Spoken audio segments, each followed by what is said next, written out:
and they can order the licensee, for example, Safaricom, and tell them, please make sure that this, if it's a partial shutdown, this site and this site and this site, that you slow down the internet so that it's inaccessible in Kenya, or so that it's inaccessible in Nairobi, Mombasa, Nakuru.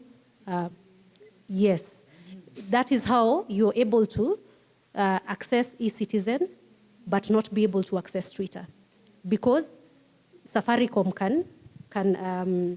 has the technical capability, or Airtel or Telcom or whoever your network provider is has the technical capability. So it's a power relationship in that if Safaricom does not follow that order, when it comes to the time for their license renewal, they are going to be at the point where they can be told, you did not meet the license conditions, so we cannot renew your license. So that's why there is always need for other parties, for example, us, the public, to really shine a light and make everybody behave. Yeah, because at the end of it, there is public interest.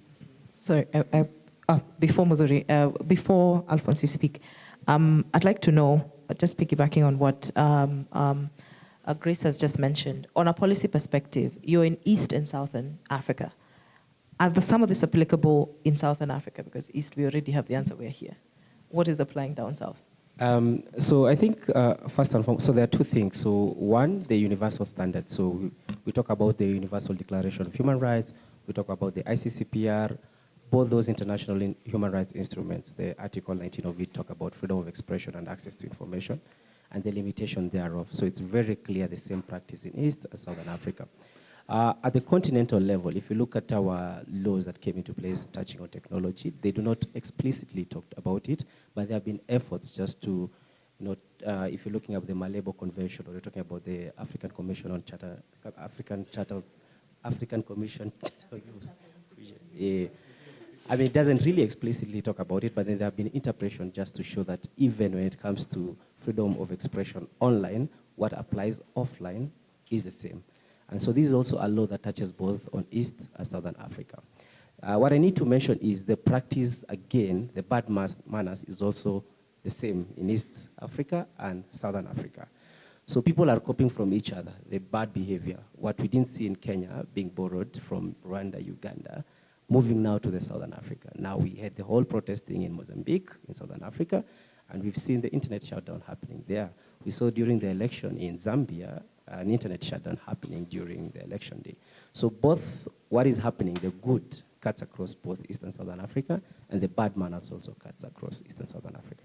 Alphonse, you wanted to add on something. And then as you respond, I just want to see some hands pop up. I know we'll start with Kennedy, with the audience. Kennedy Kachwana, he'll speak first. But just pop up your hand if you have a comment or even a question. I see you, sir. Asante. We'll bring a mic to you. So to our technical crew, just be on standby with that one. Usisikie uoga kuuliza swali. Atakawe ni supporter wa Man U. Unajiweza.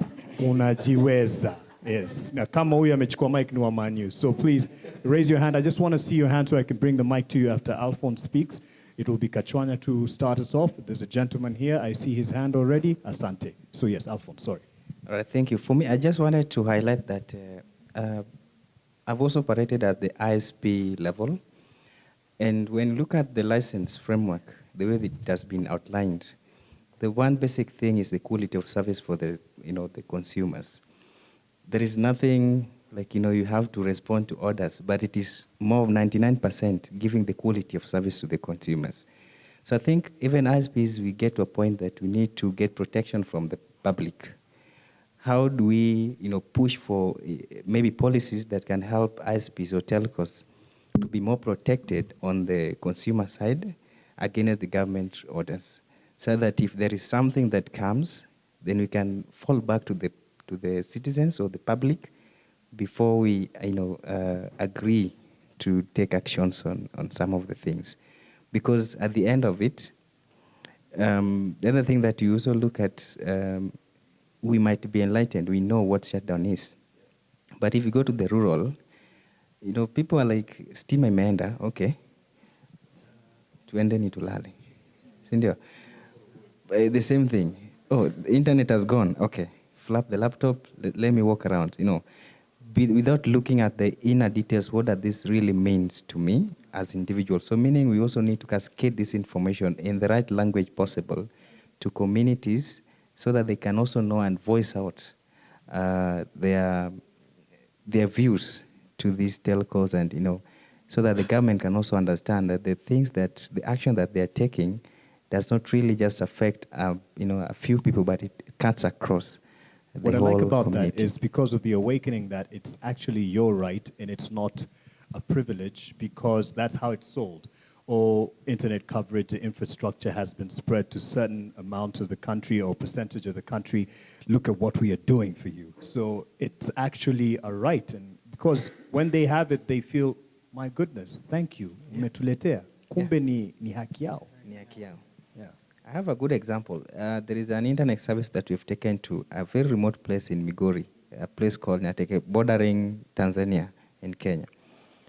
It is so remote that there is no any other, even 2G is a problem, but we are using the Starlink to connect the communities over there. So you can imagine if at this point they have known the value of that internet. They can see some of them are selling, some of them are going online. So a point comes where there is no internet. They have to knock on your doors and what is happening? So if that reality has come to the locals, then it means internet is now not an option. It is something that we need to keep it available anytime possible. Yeah. I think it's time is actually coming.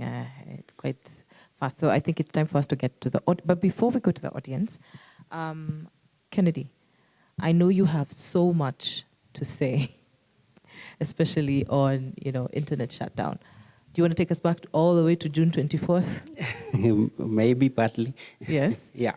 And now, what we do moving forward? Sorry, they're telling me to stand. Yes, so this issue of internet shutdown, we have do the advocacy long time ago, starting 2017, even 2012. So as big, we have always had this fear that it might happen. It might happen. But also the government has always said we are not going to do it.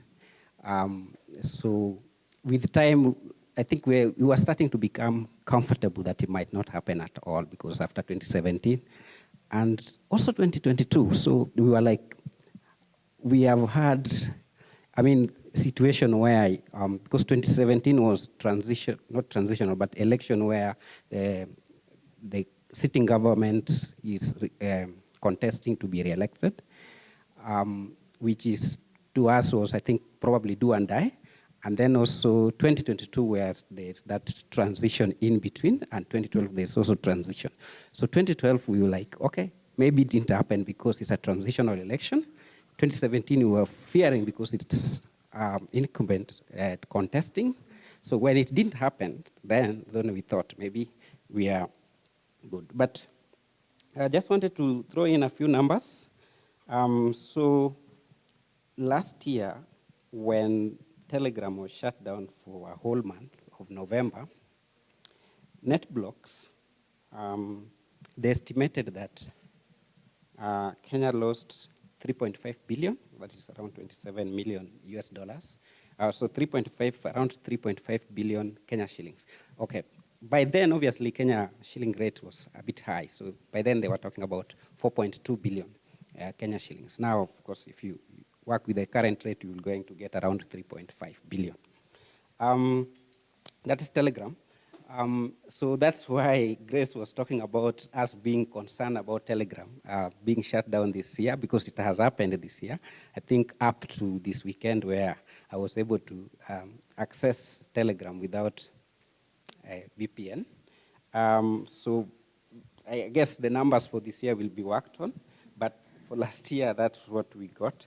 After the 25th protests, Kiktanet and others estimated that a shutdown, a full-day shutdown, would cost the country approximately around 1 billion Kenya shillings.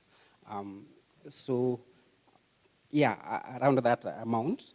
Yeah, so obviously that one was not a full day, but somebody mentioned that it was around 5 hours here. But when you look at it, 5 hours full days. So you can do your maths.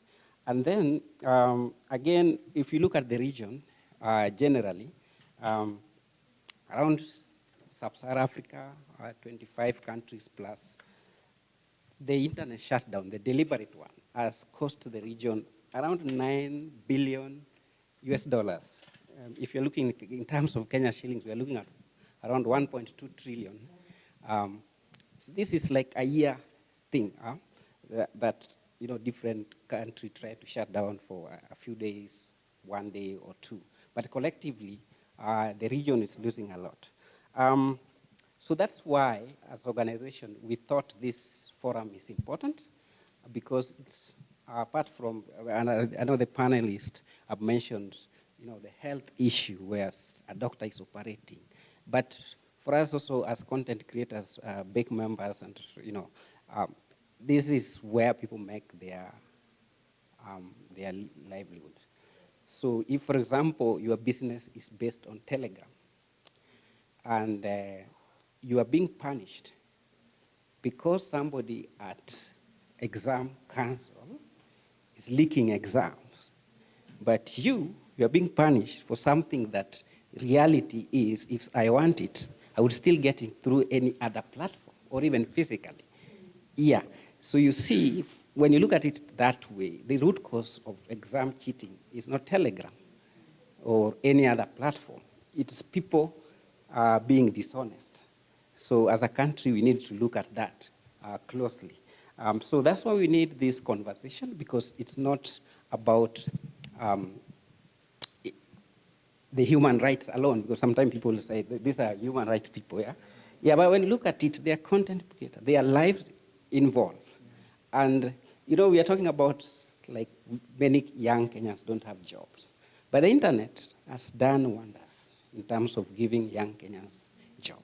And that's why when you look at even the government, they realize that. That's why they're talking about, digital thing every single day. And that's the reason why we need this conversation to continue past today.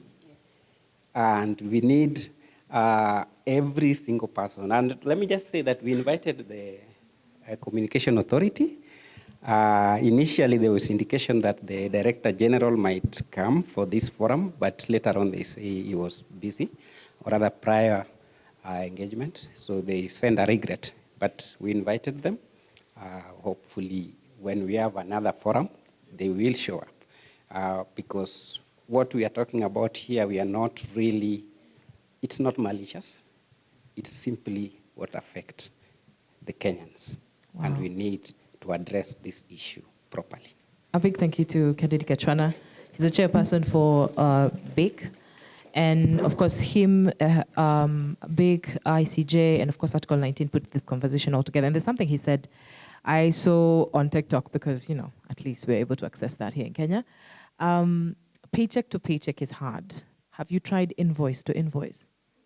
And that's what, that's the life we live. Invoice to invoice versus paycheck to paycheck. The audience have to participate, because the internet would not be anything without your participation. We had a question back there. We have another one. If we can get the mic there, and then also have a conversation. He was among the first, and then we go with that and come like this. Yes, your name and your question. Habari zenyu. I am Cyprian from Makadara. Mimi ni mtetezi. Communication ni way of life, na iko kwa DNA yetu. Kitambo tulikuwa tunaenda kwa mlima, tunawasha moto, moshi inakuja, mtu anaona huko, tuna mingle, tunapatana, tunaongea. Tukakuja kupiga drums, watu wakasikia drums, sisi wa Afrika tukakuja pamoja. Sasa unajua, watu wakikuja pamoja, ile stress iko ndani yako inatoka. Na communication ikakuja, tukaanza kuandikia na barua, tukaanza kuimba pamoja ABCD. Until sasa tumefika kwa mtandao na simu na kila kitu. Nia ya hii kitu tu ni to communicate. Unajua ukikaa unaboeka, una feel low. Ukiongea na mtu tena una feel umerudi tena vizuri. So hii communication, kitu ya kwanza ukiangalia, ni ya kutuleta pamoja. Secondly, hii internet sio yetu. Sisi tumeletewa hapa na ni mzuri, tumefurahia. Communication imekuwa easier. Wala watu wanajenga hizi platform, YouTube, Facebook, Instagram, wote ni wataalamu, wako na wakili, tena wakili wale wakali kabisa. Na kwa hizi platforms kuna rules na kuna zinaitwaje, kuna privacy. Unaweza post content, hao wenyewe huko Amerika pali wako ama China wataletea content na kama hawaoni, sisi wenyewe, mimi naweza report content itolewe. Naweza weka privacy settings kwa simu yangu, mtoto wangu ningempatia atumie simu, hawezi access zile vitu sitaki aone. So wale wataalamu wako huko juu tunawaamini kwa mambo ya privacy. Na pia sisi wametuamini sisi kutupatia power ya kureport content. So tunaambia serikali, kama nyinyi ndio mnazima internet, wacheni hiyo kazi kwa wale wataalamu walijenga hiyo kitu. Haya, secondly, tuna blame nani? Optic cable ikikatika ama nini? Who do we blame? Juu internet ikizimwa anatuambia optic cable sijui imefanya nini ile atuelewi. Hata Kenya Power stima ikitaka kupotea, tunaambiwa stima itapotea siku fulani juu ya mvua. Hiyo optic cable ni waves za mvua za maji ndio zinazima hiyo optic cable, na tunaweza ambiwa mapema ndio tujue. Hiyo ni fish, venye tunaambiango power ni monkeys. So na serikali ni content gani haitaki kuona kwa mtandao? Kwa sababu kama ni serikali inazima internet, of which naweza assume pengine ni watu wafiki 10 wanaweza amua tuzime juu hii content. Na hiyo content sisi hatujareport. Kwa hivyo tuko comfortable na hiyo content. Kama watu wana demonstrate, sisi tuko comfortable. Sisi kama Wakenya tuko comfortable. Usituzimie tafadhali, please. Kama ni serikali inazima hiyo internet, wale wataalamu walijenga hiyo internet wako na uwezo kamili. Msiingilie kwa vitu zile muelewi na zile vitu hamjui. Asante sana. Sounds more like a comment. Asante Cyprian for that. Yeah. Good evening. My name is Violet. Mine are just 2 questions. We've talked about censoring of information, and is it a matter of the internet providers or just the company itself, like the Twitter? Because we saw how on 24th, during the reject finance bill, there was some information that were being, for example, the must go. It was being censored for the other countries not to be seen. But you could see that we had over 1 million hashtags in maybe USA, but in our country, you could see there were just only 100. And another question is about, is there a law that is protecting us as consumers? Because we're just only talking about the government, like it's the center of it. I wanted to ask if is there a law that is protecting our data privacy? Yeah. I think Dr. Mugambi and Demas and Grace had talked about the data protection laws. So I think that kind of covers that. When it comes to censorship, I think there's layers to it. And unfortunately, the government is still at the center of it, but not directly. So if you go on Twitter, you'll find that, or on any platform for that matter, you'll find that there are people with verified accounts. Government officials do have verified accounts. So if you create a hashtag that is supposed to, quote unquote, bully verified person, which this is broken on X right now, so it doesn't matter. But if you report or create a hashtag against them, it's very easy for that information to be blocked. And this doesn't only happen on Twitter, it happens on Instagram as well. This is called shadow banning. So, which is, the content is there, but it's limited, it limits, so the social media company will limit who can see that content. This is still part of censorship, and it still can be a request made by government to the social media companies. So I think the only way we can start to think about shutdowns or censorship, which is part of a shutdown, is it's to limit the flow of information. Someone somewhere wants to have the control over the flow of information. So for example, if you've seen in other contexts, you know, when people are posting about one country doing something to another country, that content is shadow banned. It's limited. They do not want that information to get out. So it's all a power play thing. It's not, sometimes it's the ISPs, the internet service providers. through the request of maybe the government or another private entity to limit that information. Sometimes the government or another private entity will go directly to the social media company. But I'd say, I just wanted to say something on the content creation, the content moderation. It's a very tricky space to be in. It's a very fine line in asking social media companies to moderate content. There are very many broken links to that. Social media companies do not always have the proper context to what is happening in a country.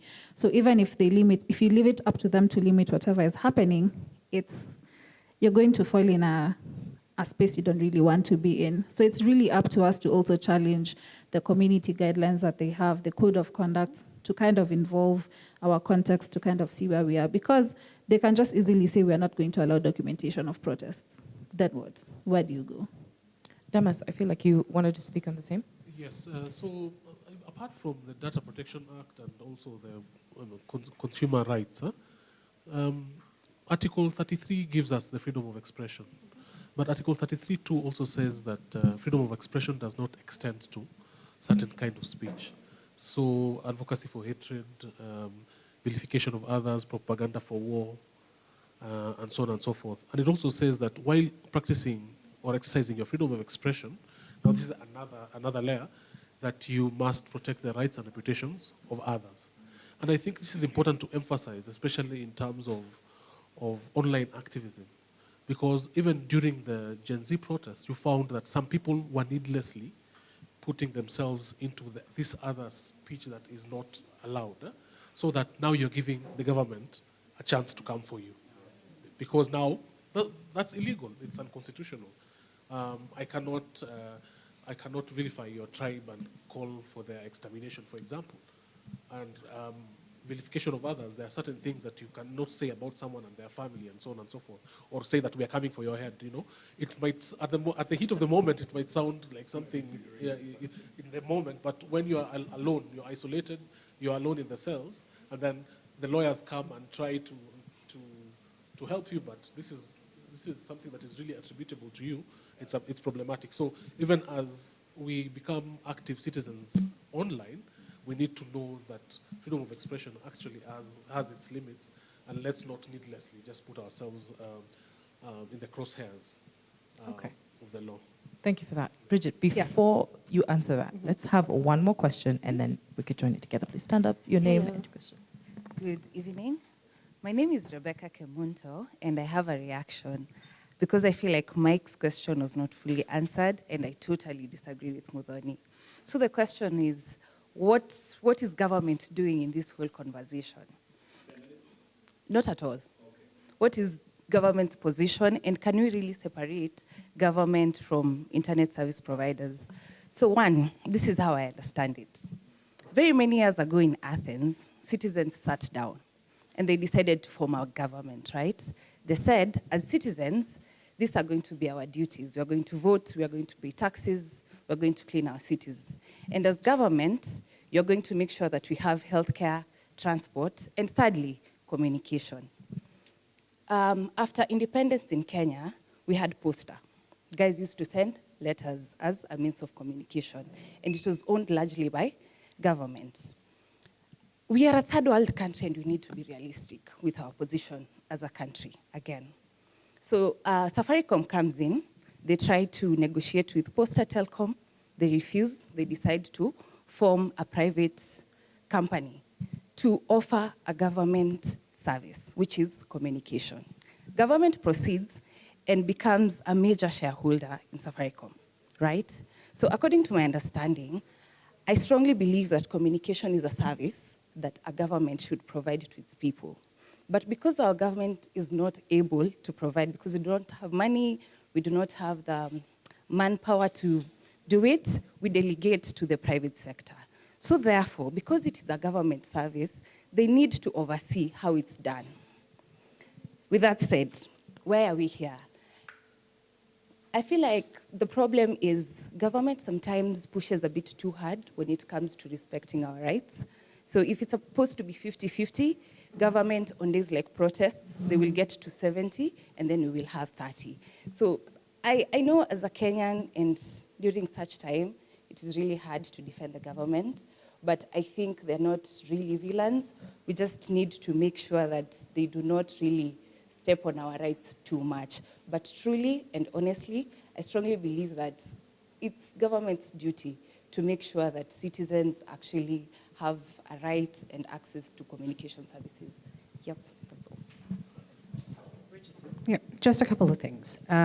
First of all, yes, we recognize that the freedom of expression, access to information are not absolute rights. They can be limited, and Damas has mentioned some of the things that would lead to limitation of those rights. But again, we must come back to the three-part test. At the end of the day, they must be proportional, they must be necessary, they must be legal, all limitations. When it comes to censorship, there's this new phenomenon. It's not entirely new, but it's becoming more and more rampant in the region, where private companies, social media companies, platforms enter agreements with governments, the content of which we do not know. And then content is taken down, requests are honored. In as much as some of them will publish reporting at the end of the year or annually, cyclically, we still don't know what requests were honored. They'll give us numbers, but we don't know the manner of the request, the content they provided, was there a court order? If they declined the request, why did they decline the request? So even as we're asking for accountability, transparency, we must ask for it meaningfully so, right? And again, there are different stakeholders in this conversation. There are ISPs, social media companies, the government, the people. And each of us has a role to play. I don't think that there will ever be a society in which things are not regulated. And whether or not governments own a stake in an ISP or a company, a lot of the time it doesn't change things. But what I would say is that there is regulation and then there is over-regulation. And it's a very thin line. And so there are laws that we have that already border on over-regulation. And we've had mention over and over again in this conversation on the Cybersecurity Cybercrime Act that not just in Kenya, but all over the region, there are so many. I said right before we walked in here that there are governments that are banning VPNs. They're going over and above to make sure that you cannot access that which they do not want you to access. That is over-regulation. So yes, there is a need for regulation. That will never be in question. However, we must make sure that there is no over-regulation. Important for us to do. Oh, sorry. No, it's okay. Yes. I think another thing that maybe is not being talked about a lot is where is the place for trust? Because the reason we are where we are when they say certain things is because we don't trust them, right? So we don't trust the government because even when they say they'll do something, they don't do it, or they won't do something, they end up doing it. We don't trust the service providers because they lie to us even when they know we know they're lying to us. And so there's a loss of trust, and that's why even like when you say it's us versus them, it comes down to trust, down to, okay, cool, we have the Constitution. Do they follow it? We can go to the courts. Do they follow the court orders? So there's a lot of loss of trust where the citizens are involved with these companies, the government, and all these other entities. So at what point do we feel safe enough that when people say they'll do something, they actually do it? And at what point do we say, okay, at this point, okay, we feel like they'll do it, so we'll allow it? Or do we continue playing safe? Because at the end of the day, self-preservation is important. And I still need to know that, okay, they say they'll do this, they want access to my bank account. How far does that go? If they say we'll only get to this point, where do we cultivate that trust again? Because it's already lost as it stands. It's completely lost. And as citizens where we are, even when the conversations the past couple of weeks about vaccines, right? It's like we've completely lost trust, and it comes down from their end because every day there's something new to not trust, right? It starts off with the, okay, cool, this works, it's in your favor. And then 2 days later, it's like, oh, actually, people are dying from that. Sorry. and then again, there's no accountability, then all the ways and means we would use as citizens to follow through are also still being, it's like we still can't just get to the other side. So where do we stand on a matter of them earning our trust back? I just wanted to quickly mention, trust is a very social construct. The Ubuntu, the Utu comes from a community.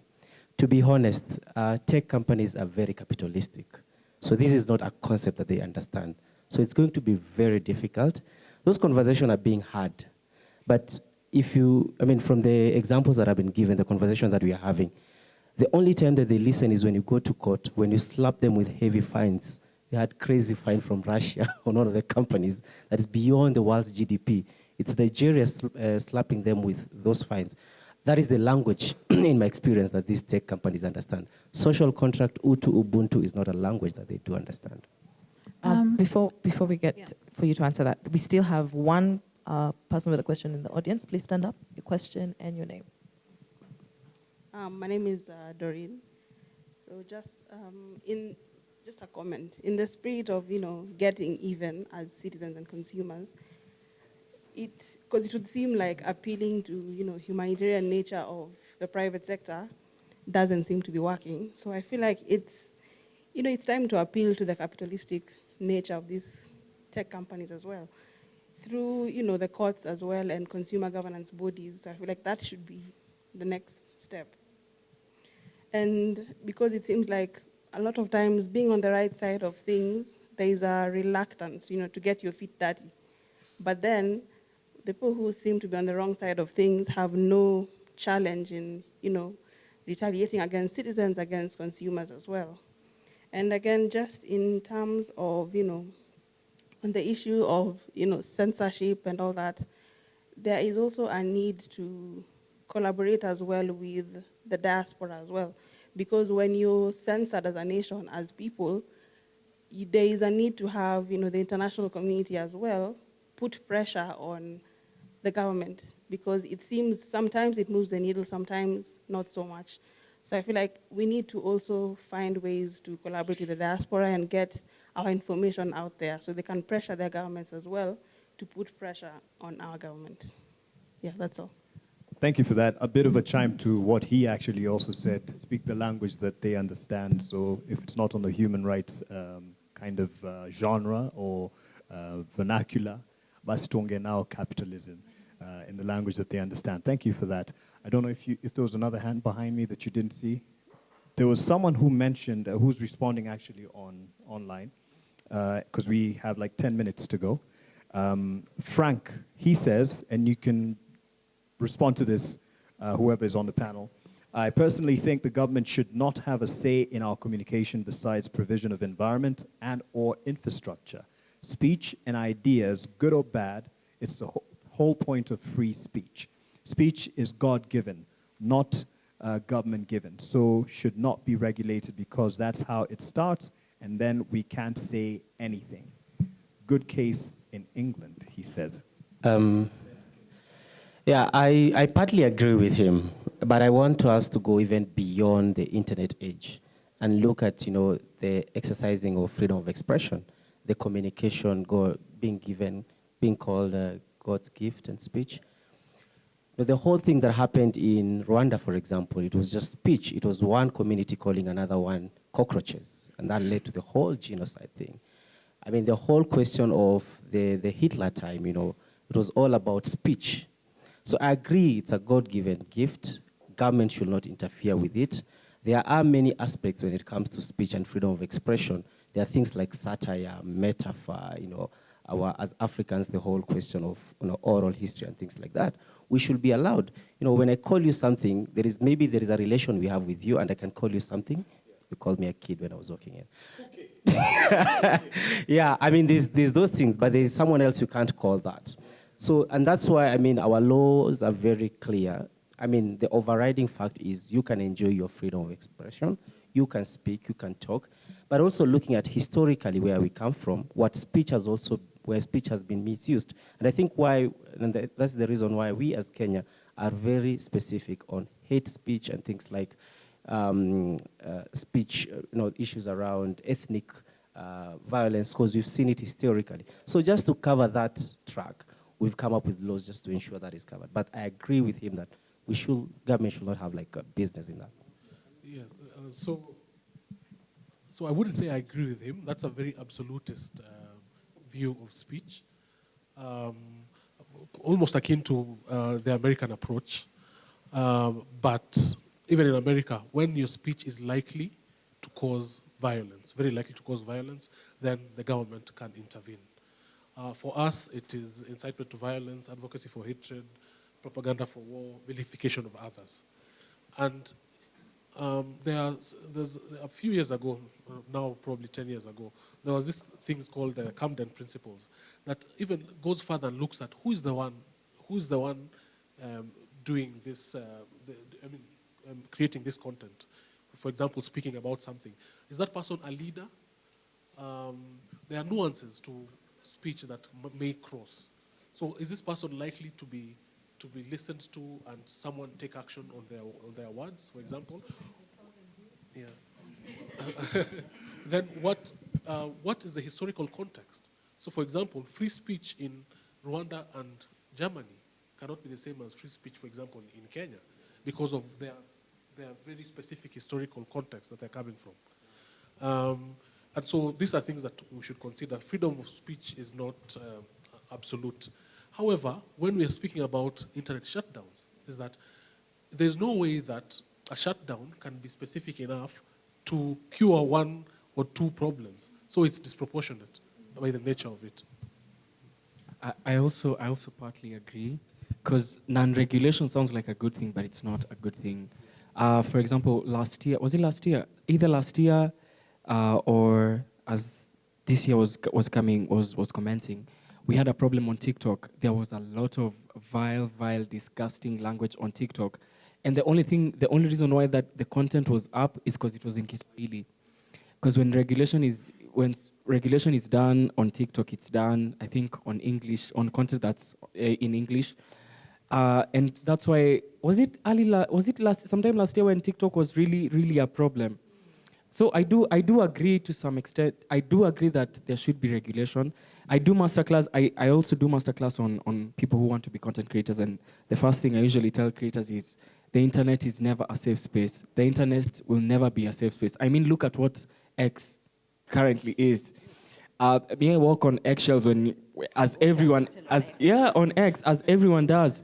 That's why I do advocate for some kind of regulation. Yeah. Sorry, I just want to add on that as well, and I wanted to contribute to the aspect of trust. Also, when it comes to the freedom of speech, I'd like to say that given the current environment we have around anti-femicide marches, we've done a lot of work on the internet just to kind of teach people about online etiquette. It would be so disingenuous to act as though the kind of things that you see online, one, don't have repercussions and they don't affect people's lives. That's how we have the manosphere. That is how we had rape culture being so prevalent in Kenya in early 2010s. So there is a limit. Sometimes when I think to myself what someone is saying online, I'm like, can you imagine I'm walking in town in the CBD and I don't know if it's this person? And they look so innocent. So I also agree with everyone, but I also wanted to come to the aspect of trust. When it comes to trust, I think what's more important is for us to have trust with one another. And I think something that's missing from this conversation is fact-checking. Something that is so prevalent with our government is the aspect of misinformation. And that has happened with every campaign that we have started against things that are happening, the finance bill, the femicide cases, even things around, like one another. They'll say that salaried people don't want to be taxed, stuff like that, to curb people's protest. I don't want to be taxed seriously, but I don't want additional taxes. But there's an aspect of trust for us to cultivate with one another, and I think that's part of political, digital spaces coming into political activity. So as we're doing political education or civic education, as you want to call it, how do we start to teach people not only how to set up VPNs, proxies, which is on the higher technical side, but how to spot misinformation. So in the event that there's a protest, the government might just incentivize people to create VPNs that people will download that are easy to use, and yet they're being used by the government to monitor activity, to see what information is being shared. So how do we start to teach people to spot the tricks, to spot what is happening, and then how do we set them up for success long term? Because the internet is not going anywhere. So I think that's more important than thinking about everyone else. Sounds like she's about to open a YouTube page. Follow me, guys, and then please, we want those tips as we close. And Kachwana, it's you next, but I'm told Mugambi also wants to weigh in as a closing comment, but it's you next because I have to give him a heads up, and then he'll be ready and to respond on policy as his closing comment, but there's something you wanted to weigh in on. Yeah, I wanted to, I hope it's okay. Yeah, I wanted to talk a little bit about the regulation. Because being in this space for a while, sometimes when people talk about regulation, they mean different things. So there are people who call for regulation because they want to deal with a specific person. So somebody called for that because there is specific blogger, there is specific content creator that they want to deal with. And Demas has been talking about our constitution so far and where we sit. Our constitution is very good, actually, because it has all those parameters. And then there's a lot of, actually, the media space. One thing you guys have to realize that every single law in Kenya has something to do with the media, whether it's a finance thing. Yeah? So media has a lot of laws around it. Yeah? So if everyone just follows those laws, you don't need to call for any further regulation. Yeah? And for the content creators and other stuff, self-regulation is the way to go. Self-regulation. That's another conversation. Thank you for that. Topic 2, part 2. Yes. Part 2. And the reason why this is what she was talking about. Sorry. That the government will take a little bit of an inch, yeah, if you give them that chance. So that's why we say that let's have that self-regulation. And if there are things in TikTok that were the public feel that's bad, that should be called out by the content creators. One thing I like about Twitter, as much as people calling it eggshell, is that Twitter call people out. Yeah. There's no shying away in Twitter or X now. If you are doing the wrong thing, you will be called out. And that self-regulate, I mean, you might not see it as a self-regulation, but it is a self-correcting mechanism. Because I remember a few years ago, some of you were not born, like him, there was something every Tuesday that at night, people call Titi Tuesday. Probably, that's why some of you were not born. Now, you see, you are not born, so you don't know what it was about. And the thing with this, there are people who came up and said, no, we don't want to see that. And with time, it went away. But if you are going to arrest people that so-and-so said Titi Tuesday, you're not going to correct that.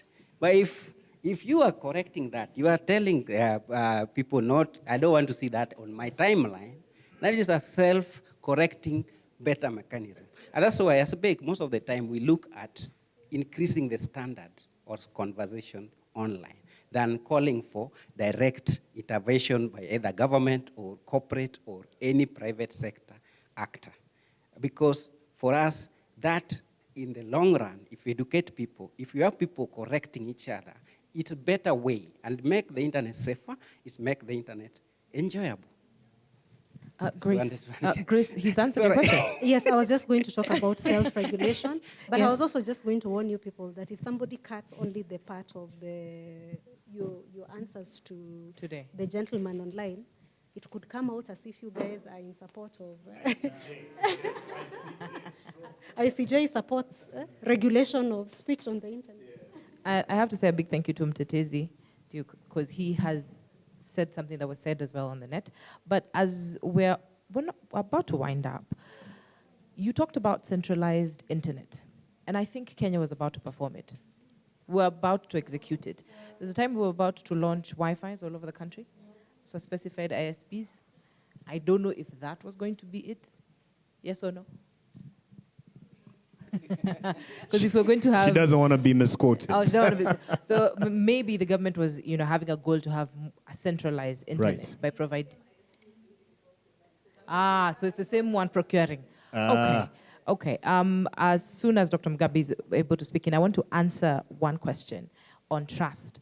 It is important that we know that we are in a social contract between us and the government.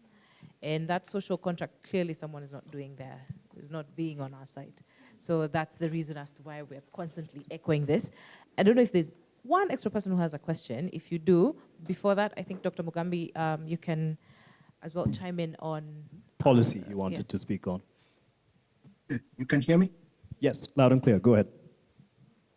Okay, so one of the challenges is actually within tech, there is a lot of change in policy. For example, at the AU level, excuse me, we have this digital trade protocol. I always talk about this because it was negotiated in an environment shrouded in secrecy. Even a lot of people don't even have the draft that was ratified by the African ministers at the AU. Then with that, under that digital protocol, there are annexures that need to operationalize the digital trade protocol. So essentially, the digital trade protocol is meant to provide an easy way for technology to thrive within the continent.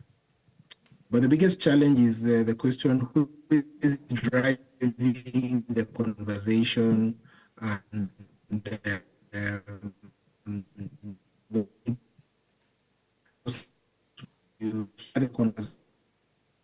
We lost you a bit there. A partial shutdown, I don't know, but could you just run that sentence again? The point is, who's driving the conversation, I believe is what you were saying. You could start that again, that point. Yeah, so you'll find like big tech, I mean, the fact that big tech is able to lobby largely, or businesses are able to lobby at the expense of everyone else, because also this lobbying is very expensive, because you have to be in the discussions in one country this month, in another country next month, so it's a big challenge.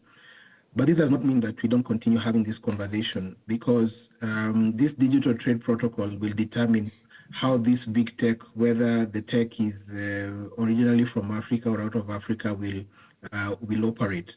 Because that will answer these questions of cross-border data transfer. It will answer issues of cybersecurity standards. It will answer questions of dominant market players.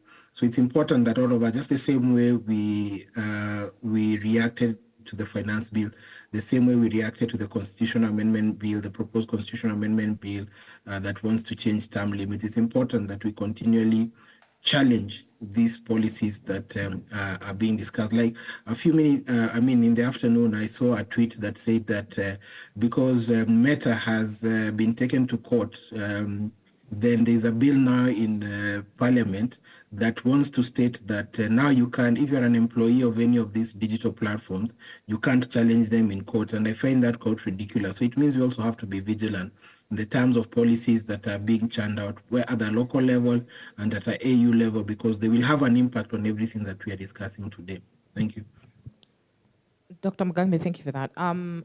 We might just be coming to a close, so prepare your strong opinions on what you think about the shutdown. But before we go, Bridget, I want to know, what are the do's and don'ts for Mwananchi during shutdown? Because we might just get ready for that. Yeah. So there are things that you can do before, during, and after an internet shutdown. And we can run through this thread a little bit. And so you prepare for a shutdown if there is any, if you have any fear for any reason. So there are certain shutdowns that you can prepare for. There are certain ones that there's nothing you can do. And so obviously we've talked about partial shutdown or platform blocking, where you can download a VPN. You can only download one when the internet is available, right? So download a VPN. There are certain communication channels or browsers that you can use in the event that something is blocked. There are certain messaging platforms also that don't need the internet to operate, but of course those can only be used at a short distance. I think one is called Bridgify, another one is something Briar. Yeah, Briar. So there are certain messaging platforms that you can also use without the internet. Become well-versed with those things before shutdown. During a shutdown, document is very important for us to have the facts, because when ISPA or regulator B starts saying that there was no shutdown, then we can say, here's the data. And the more people we have doing measurements, the more data we have, the more we can prove what's happening. Speak truth to power. Say that we know that this is a shutdown, we know our rights. After a shutdown, take action. And how can you do this? You can litigate, you can continue to call out, continue to condemn. So I think in these 3 parts, you can kind of make sure that this doesn't happen again. And even another thing that I forgot about before shutdowns is you can ask for public commitments from governments. As Kachwanya said, even in 2022, in 2017, we've had commitments publicly from cabinet secretary or even the authorities that they're not going to shut down the internet, and hold them accountable for that. Before we get to the conclusion, there's one question I have to ask before we go. Demas, is there any political interventions that we can explore in the case of this happening? What we are thinking about is litigation. We need litigation, first of all, so that certain declarations can be made by the courts. Another reason is so that if there are any legal gaps, then we'll get clear directions from the court to the parliament and to other policymakers to correct that situation. And strategic litigation has been wonderful in Kenya. I have litigated on freedom of expression for many years, from the Security Laws Amendment Act, when journalists had to get permission from the Inspector General before reporting on a terrorist incident. That was struck down. To criminal defamation. If Mark says something about me, I report him to the police and he's arrested and taken through the criminal justice system. Instead of being taken through a civil, he sues me and we go through a civil case. Incidentally, just after that, the Cybercrimes Act was brought in and sort of snuck back criminal defamation, because now we can use the Cybercrimes Act for defamation. Sedition has been declared unconstitutional. Misuse of a licensed telecommunication device. If Mark says something about me through a phone, through a computer, and it causes me anxiety, that used to be a criminal offense, but the courts found that was void for vagueness. You know, laws have to be very specific. What causes me anxiety might not cause you anxiety. It is very subjective. That was also found to be unconstitutional. There was the case when Alai commented about what Uhuru said about Raila. And then he was arrested and charged with undermining authority of a public officer, Section 132 of the Penal Code. We went to court. That was declared patently unconstitutional, first of all, because you have the right to comment about your leaders. And second of all is that it was just, does not pursue a legitimate aim. And all these cases show us that the courts can be an avenue for us to claim our rights, to open up this space. And we'll continue fighting. Right now, we need to be watching the case on the IME, yeah, because that has real consequences on our right to privacy, and also legitimate use of data. Before, we had the device management system where the government mandated all telcos to install something that would give them back-end access.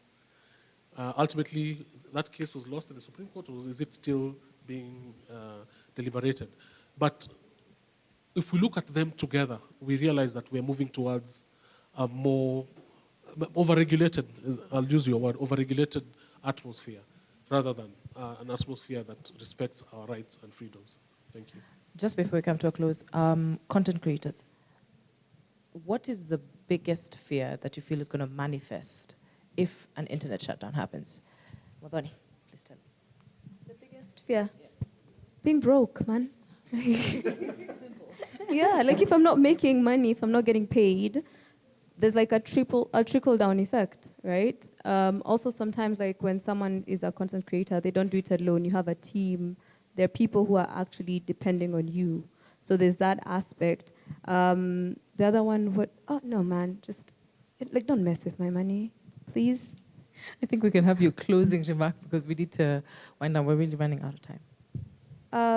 I think the only thing I can say is we are our best option to win against these guys. And at the end of the day, I have zero trust in the government.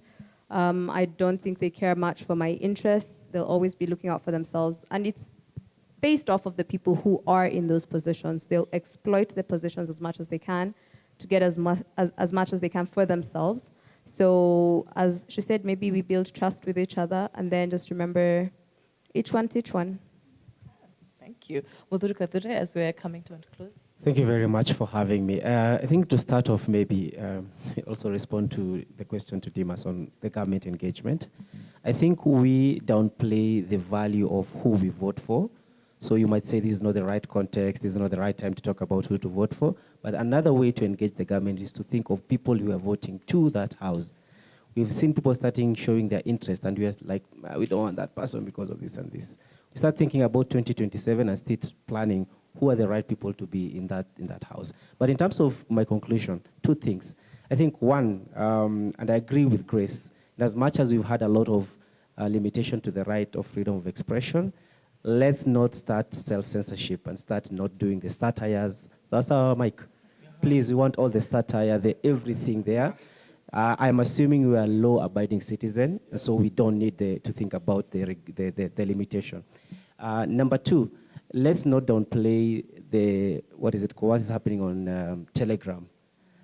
We've seen what government does. For example, when they use this example of exam cheating and we think it's a good thing, we've seen them doing security amendment laws because they are saying we are fighting terrorism, and later on it eats us as the people. So we need to be very careful when they tell us the reason is because of exam cheating. And I like what Kachwana said, that's not the issue. The issue is we are dishonest people. Let's deal with that. So let's talk about what is happening on Telegram. Let's not just wait for a big protest and then something happens, because they've already tested the water and they know what they can do.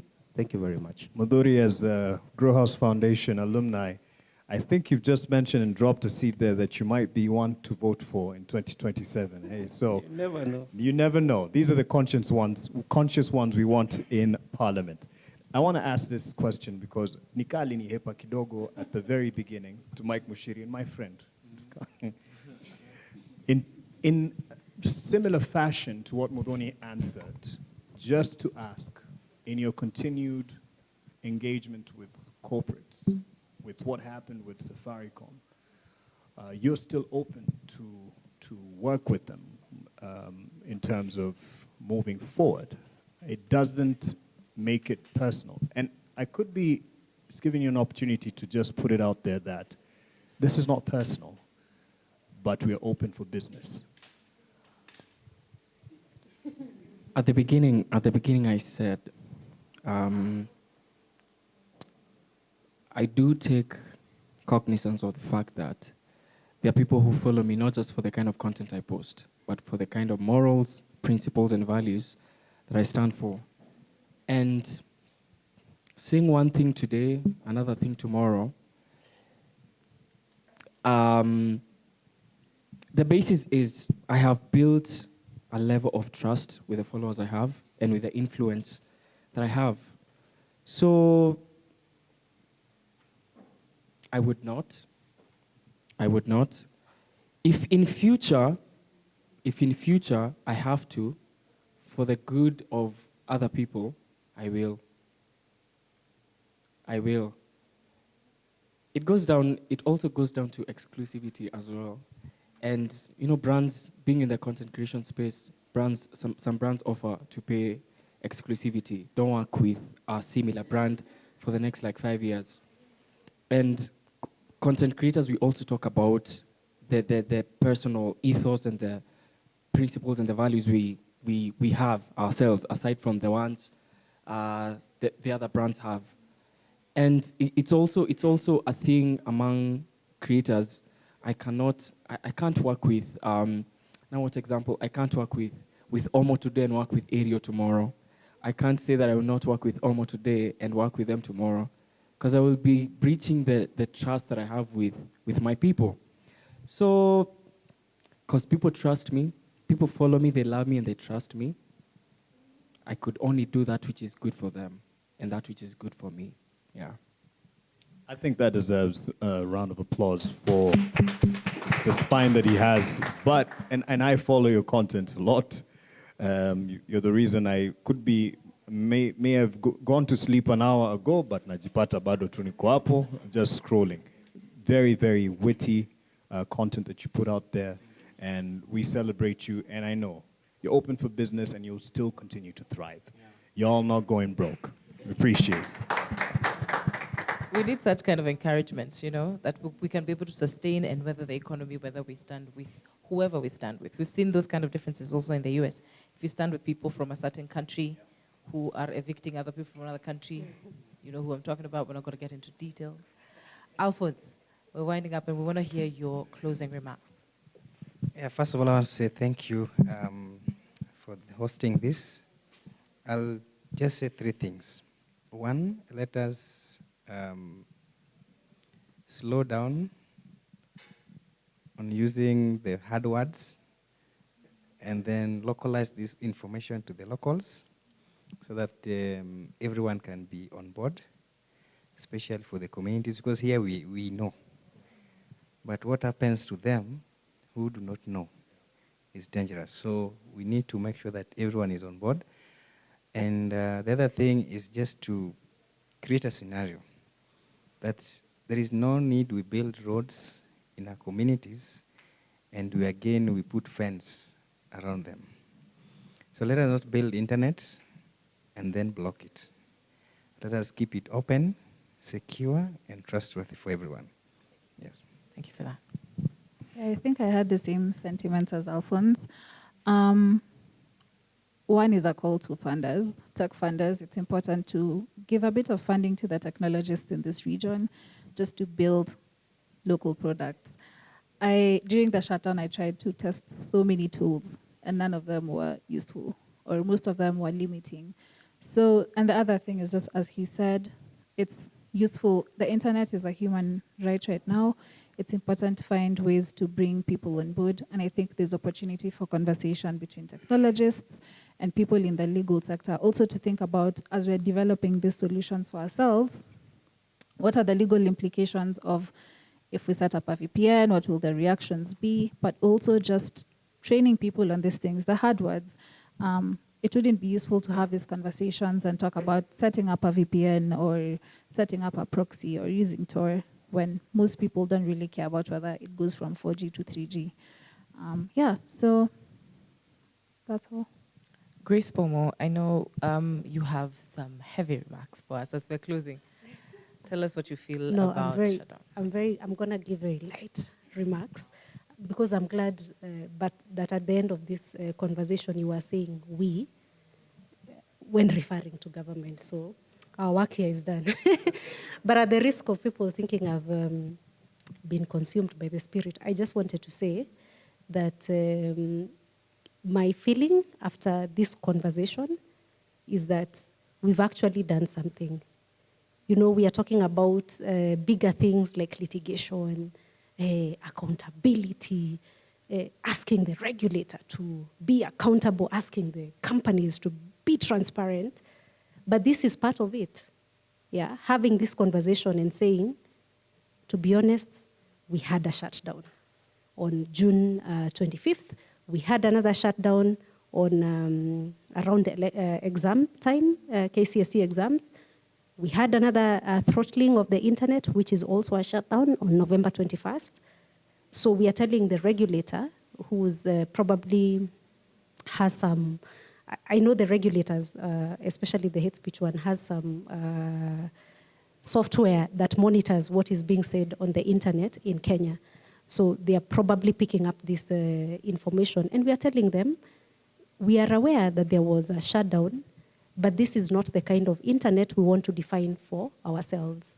We want an internet where we can talk freely about things that are going well and those that are not going well, where we can call out governance issues in this country. And so where we are calling out governance issues, the response from government should not be to shut us down. It should be to listen, and together we can work out solutions. We don't want to ban our country. We have no other country to go to quote, to quote the same government. We have no other country even us to go to. So we want this country to work, and that is why there are all these protests. There's a generation asking for a better country because everybody is working towards the same goal. So I think the best thing that has come out of this conversation and what I'm most excited about is that we are talking about it, we're exposing these things. We are teaching people what is a shutdown, what is a partial shutdown. We are talking technical language and breaking it down. We are hearing from people who aren't from the internet what it means to miss their earnings. And so we hope that this will contribute to government taking a step back and listening to us in future. Thank you. Do you have a closing remark? Yes. I think as ICJ Kenya, we are committed to ensuring that the digital space is available to be used in a transparent manner. The internet, digital public infrastructure is there to help the citizens to access their rights, not just expression and information, but their economic, social, and cultural rights. And so these spaces need to be protected. And so through research, through advocacy, through litigation, we are there for the long haul to ensure that these spaces are kept open. And we know that Kenya, especially among other African countries, is really a digital savanna, right? And a silicon savanna, that's what they call it. And it really has a lot of commercial prospects for our people. And so how do we ensure that our people are able to access this infrastructure and services in a way that is meaningful to their lives? Going further, we might even need to start discussions on even the taxation regimes proposed on digital creators, because that is also another area where we see that there could be plans to really increase taxation in that field. Thank you. Thank you, Demas, for that. Bridget, closing remarks. Then, of course, Kennedy Kachana will say something. Two things. Number one, internet shutdowns will never be justifiable. I think we need to repeat that again and again. Number two, we all have a role to play. As I've said, lawmakers, citizens, platforms, private businesses, ISVs, MSPs, we all have a role to play. And, again, we come back to the conversation of hope and not being in dire straits and saying, oh, all is lost. Not all is lost. We've had so much movement in the way of positive reinforcement of the internet as a human right, or the internet as an enabler of human rights. Years ago, it was unheard of UN and its mechanisms or the ACHPR and its mechanisms to speak about internet shutdowns. And now we have resolutions every now and then. Even we had a really great one come out of the ACHPR the other day.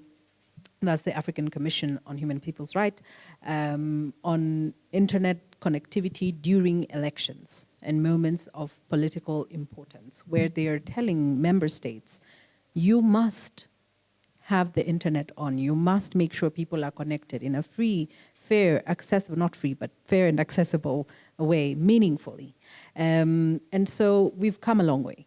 We've had countries that have shut down the internet time and again, now giving commitments not to shut down the internet.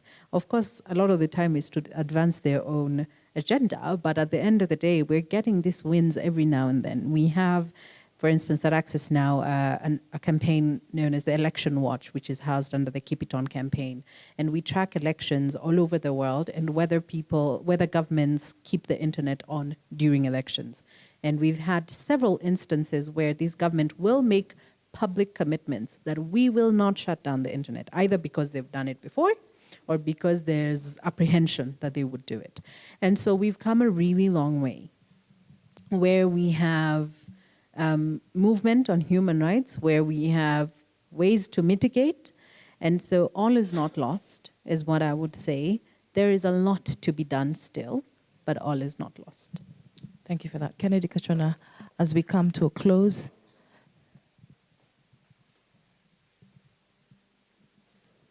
Yeah, thank you. Yes, as we come to close, I would say thank you all for actually honoring this conversation and attending. I think, as Grace was saying, this is huge. Probably might not look like that, but every society, citizens make, or rather decide how they are governed. You might not like something happening now, but the more you strive to, say no. Because I think when it comes to shutdown, the problem is at one point, I think we say slept on the job, but I think at some time we were more comfortable that this will not happen in Kenya. So I think that advocacy that was there in 2017 went down because people were like, no, we are not going to do it. It will not be done. So we know now that it can be done. It has been done. So going forward, we have to talk loudly about this. We have to talk loudly how we want to be governed. We want to talk loudly about the internet.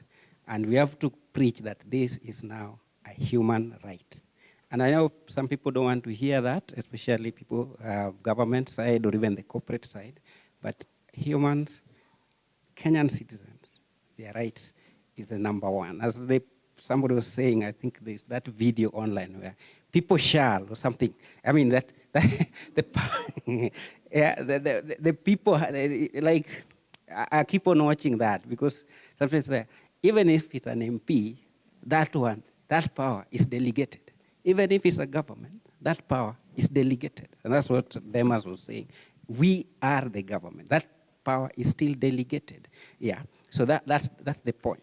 But obviously, power gets into people's head. And even when you blame corporate, especially ISPs, I know many people who work within those ISPs that really, really don't like some of the things that might happen due to pressure they get. And even the people who work within the regulators, there are people I know that they like, no, we don't want that. Yeah. So it's an issue of how do we build the masses to the point that this can't happen or can't be allowed to happen. I think that's to me. So that's why I will ask, let's continue this conversation. When we call you for the next round 2, as Mark was saying, please come again. And also just one house rule, something, if you didn't register, I know some of you came a bit earlier. So we had some registration, Valerie at the desk. Please just note down so that we have a record that you attended this conversation. Yes. And of course, I have to say a big thank you to everyone. I'm so grateful that I know when I go to Migori, I'd like to know it in my language, to know that even in Southern Africa, there's a different impact or a similar impact, and there's some changes in what tech are doing and how they stand either as a capitalist and how we can hold them accountable. I am really grateful that we had this conversation. It had to happen, and I'm glad it happened today. But even more so, I want us to remember that the government owes us a social contract, and they have not fulfilled a big part of this contract, and they have to fulfill it. But if there's one thing I have learned over the years about people who have the upper hand, they dangle the carrot. And when they dangle the carrot, we keep on trying to get it. We keep on trying to bite on the carrot. And they'll either put some honey glaze on it, or we've given you the freedom, just have a little bite of the carrot, but not really yours. So what do we do to own the carrot and even have the power of the carrot? When I say carrot, you know what I mean. So we organize, we strategize, and we plan. The difference, I don't know who it is, but I know I've seen it on Twitter, and I know it's someone very significant who said it. And they said the difference between us and them, and you know who them are, is that they are organized. We're not. That's our problem, right there. So I think now towards 2027 or even before, if we want any change, we have to be organized, or else they'll still dangle this freedom of Article 33. You have the freedom of speech, freedom of media, but do you really have the freedom? Is it really yours? They will dangle the carrot until we decide to own it. So that's on to us. Yes. Thank you, Kate. Rira, and it's been an absolute pleasure being your co-host on this town hall. Page not found. I have to note, though, the numbers as people were watching on YouTube, perhaps they were thrown off by that name, like page not found. So they actually didn't, because I kept checking, but I thank Frank and those who've tuned in. And of course, the conversation continues to go online. And I appreciate the honest conversation that we've had here, but also just to know that it's not a hopeless situation. There's things that we can do to a certain extent, and we have people backing us up, whether it's with research as well as some legal background, and to know that actually Kenya tuko mbele in many great extents. So we have a lot to celebrate as well, but that doesn't mean we become very, lax and comfortable with where we are. So I appreciate ICJ Kenya section. I appreciate Article 19. I appreciate the Bloggers Association of Kenya for putting this conversation together, and our landlord, Baraza Media Lab and SemaBOX, the team right here. Let's give them all a round of applause, and yourselves as well. Asanteni Sana, background people who have made this possible. I have learned quite a few things, but I appreciate the honesty. I appreciate that much as our content creators are open to do business, and they've said they are, whoever it is, people are supreme. The people remain supreme, just as we have learned as well. We the people are supreme. And yet, lakini Kennedy pia umenifunza new term. I've heard of other things, lakini bwana umesema gani Tuesday? That's a different one. No, umesema No, I chuckled. Yeah, it's tomorrow.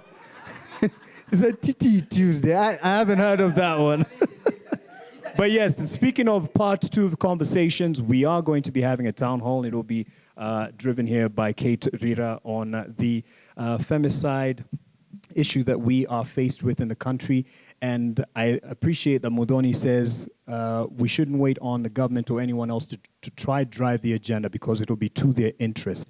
But we will be driving that agenda. So we'll be back in this room, and we'll be talking about that on, will it be on or before the 10th? Just before the 9th. Just before the, yes, on the 9th. So we'll be right here for that town hall. So join us then, and I appreciate all of you for your attention. Nanyi pia nyumbani, asanteni sana. Take care of yourselves, and we've had the options here of how you can stay safe and stay woke and stay ready for any eventuality on the internet space. Dr. Mugambi, nakuona bado hapo, you still seem to be online. Asante sana as well for weighing in on the conversation. We appreciate you, sir.